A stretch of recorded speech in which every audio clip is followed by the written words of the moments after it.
நெஞ்சம் ஒரு முறை நீ என்றது, கண்கள் மறுமுறை பார் என்றது.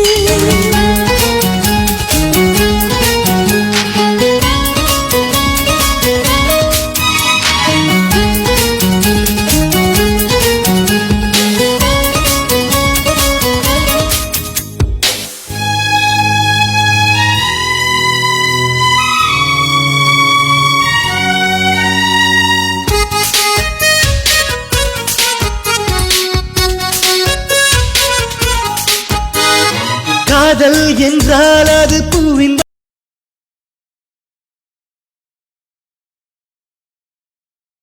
காலம் உள்ள காலம் வரை நீதான் எந்தன் முதல் குழந்தை. நெஞ்சம் ஒரு முறை நீ என்றது, கண்கள் மறுமுறை